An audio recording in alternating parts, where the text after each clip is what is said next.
I'd like to start by asking just what your experience kind of is with lightning up there at the Grand Canyon. So my experience with lightning in the park, we get a lot of it, especially during monsoon.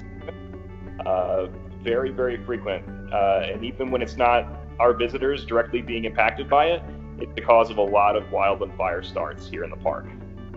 Well, the next question I wanted to ask, which you kind of already answered, is really how often is lightning a concern up there at the Grand Canyon? Yeah.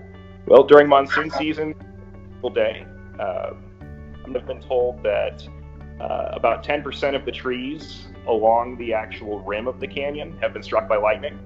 Some even being struck multiple times. So. Great point. And that's one of the lightning myths that we like to demystify, is that a lot of people think lightning won't strike the same place twice.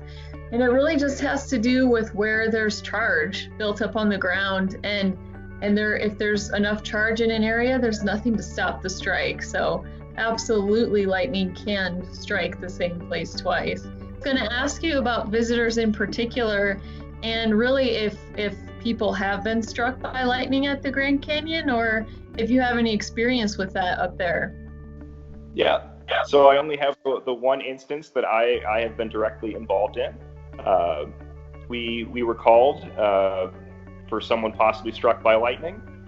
When we got on scene, there were bystanders who were performing CPR on the individual, and he had been shocked once with an AED.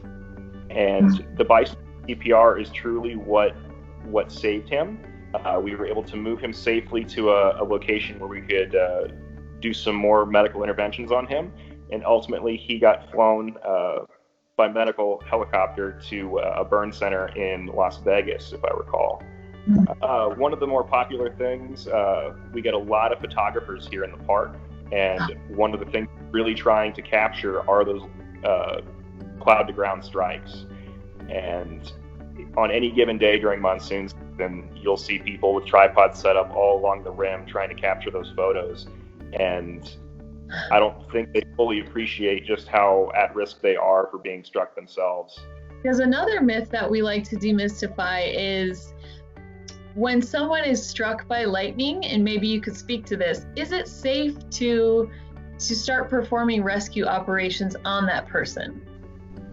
Oh, 100% safe. So the best thing you can do, it's safe to use your cell phone. So call 911, get trained rescuers on the way.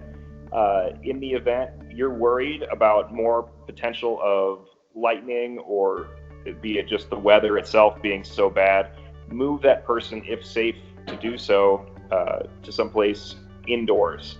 The only time you wouldn't want to move them would be if there's like obvious signs of broken bones or obvious bleeding.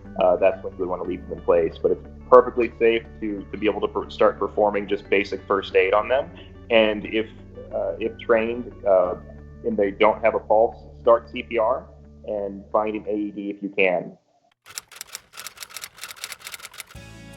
The bottom line to lightning safety is that no place is safe outdoors when thunderstorms are in the area. If you can hear thunder, lightning is close enough to strike you.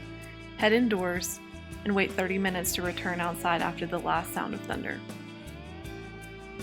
Should you find yourself stuck outside in a thunderstorm, here are actions you can take to reduce the risk of getting struck by lightning.